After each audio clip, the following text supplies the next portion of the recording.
아르헨티나가 재밌는 게 지금 저주가 2개 걸려 있어요. 자, 여러분 역대 월드컵 우승팀에는 득점왕, 발롱도르, 피파 랭킹, 조별리그 성적, 감독 요런 것과 관련된 소름 돋는 공통점들이 있다는 거 아십니까? 그래서 그 공통점들 쭉 보면서 우리나라의 월드컵 우승 가능성도 점쳐볼게요. 자, 본격적으로 들어가기 전에 요거부터 말씀드려야 돼요. 기준을 1986년부터 2022년까지로 잡을 겁니다. 왜냐면 86년부터 우리가 아는 조별리그 3경기, 그 다음 16강 요 포맷이 정착이 됐거든요.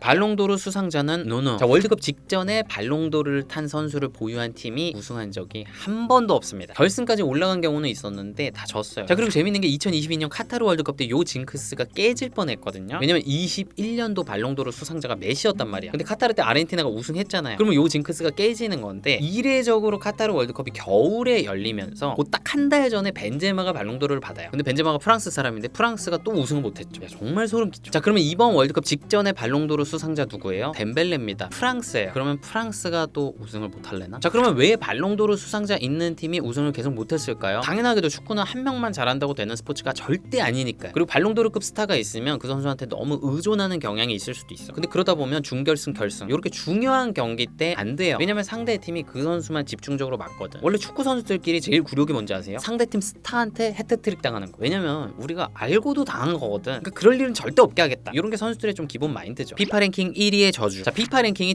1992년부터 도입이 됐어요. 근데 그 이후에 피파 랭킹 1위를 먹은 상태로 월드컵에 출전한 국가가 단 한 번도 우승을 못했습니다. 어떻게 그럴 수 있을까? 심지어 2002년 프랑스, 2014년 스페인, 2018년 독일은 랭킹 1위로 월드컵에 갔는데 조별리그에서 탈락했어요. 자, 그러면 왜 랭킹 1위는 우승을 못하는 걸까요? 피파 랭킹 자체가 지난 몇 년간의 경기 결과를 누적 합산하는 방식이에요. 그러니까 월드컵에 탁 나간 그 베스트 11의 전력을 명확하게 보여주는 지표라고 보기는 힘든 거예요. 그리고 월드컵은 경기를 많이 하는 게 아니라 많아봐야 7경기, 단판 토너먼트잖아요. 그러니까 얼마든지 이변이 나올 수 있는 거죠. 그래서 지금 현 시점 피파 랭킹을 봤더니 1위가 아르헨티나, 2위가 스페인, 3위가 프랑스예요. 그렇게 되면 요번에 아르헨티나가 우승하긴 힘들다, 이렇게 볼 수도 있어요. 조별리그 1위 통과. 자, 86년부터 월드컵 우승팀 10팀 모두가 조별리그를 1위로 통과했어요. 조별리그 2위 해가지고 우승한 팀도 한 팀은 있을 만한데 한 번도 없어요. 더 재밌는 건 뭔지 아세요? 조별리그에서 3승 해가지고 1위 한 팀보다 2승 해가지고 1위 한 팀이 우승한 경우가 더 많았어요. 자, 그러면 왜 2승한 팀이 우승을 많이 했을까요? 로테이션을 통한 체력 안배를 생각해 볼 수 있겠죠. 그러니까 1, 2차전 2승 해놓고 16강 진출 확정죠. 그리고 3차전은 로테이션 해가지고 주전들 좀 쉬게 하는 거죠. 실제로 관련 연구가 있어요. 2018년 월드컵 때 4강까지 간 팀들이 로테이션을 얼마나 돌렸나 보니까 1, 2차전 2승 하고 나서 3차전 때 평균적으로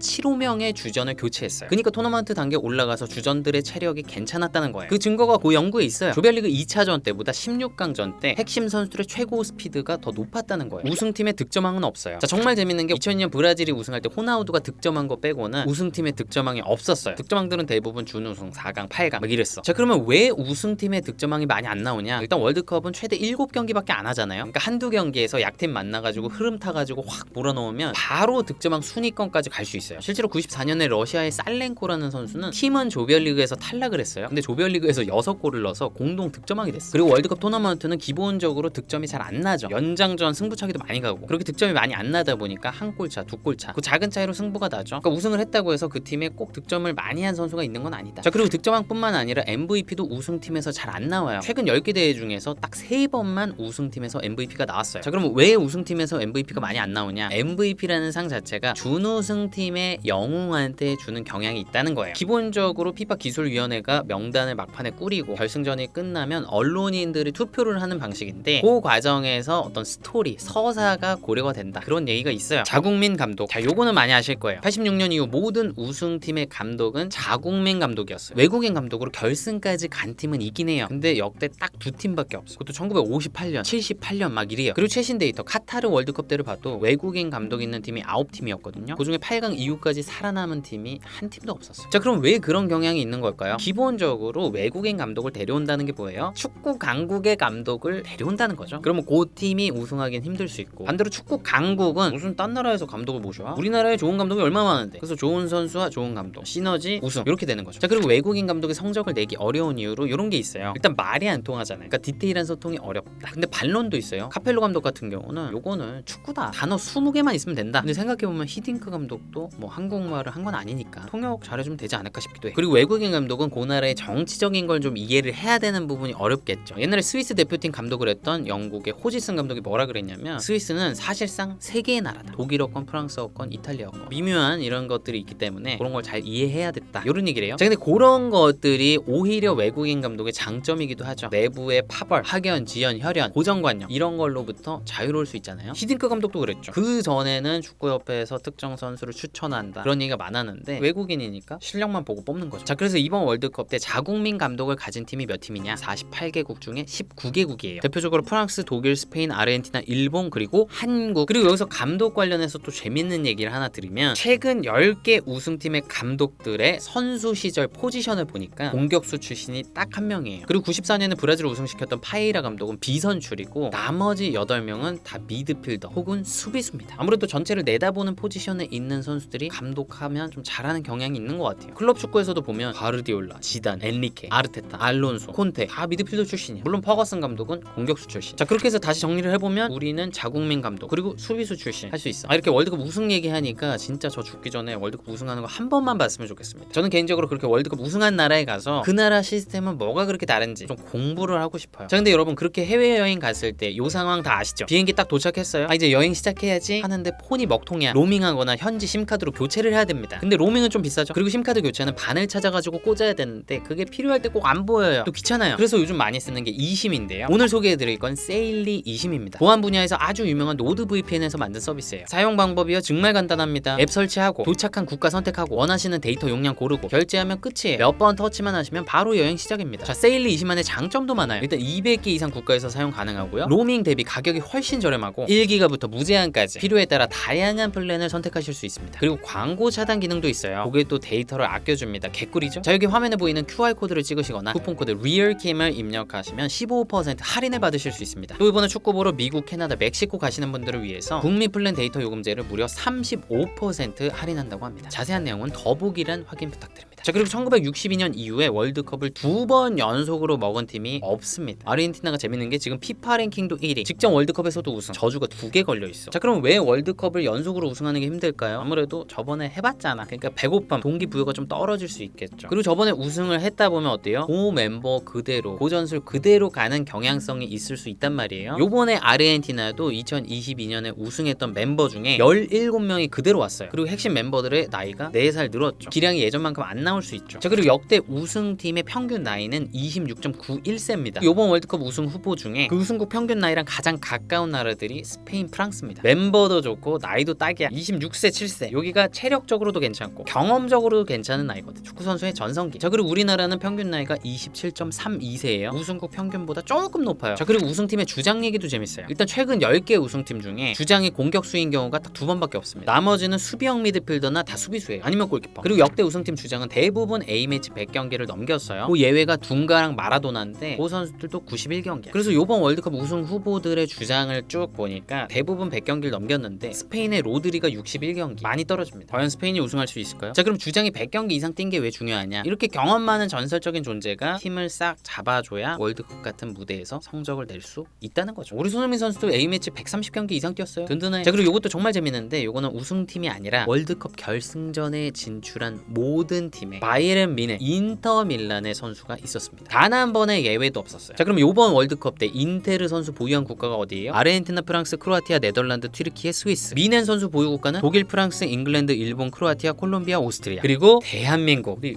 결승 갈 수 있어. 네, 오늘은 이렇게 월드컵 우승팀들의 공통점에 대해서 알아봤습니다. 과연 아르헨티나가 피파 랭킹 1위 저주, 디펜딩 챔피언의 저주를 뚫고 우승할 수 있을까요? 프랑스가 발롱도르 저주를 뚫고 우승할 수 있을까요? 우리도 좋은 조건에 좀 많이 해당되는데 어디까지 올라갈까요? 네, 오늘은 여기까지입니다. 저는 또 다음 축구 컨텐츠에서 뵙겠습니다. 감사합니다.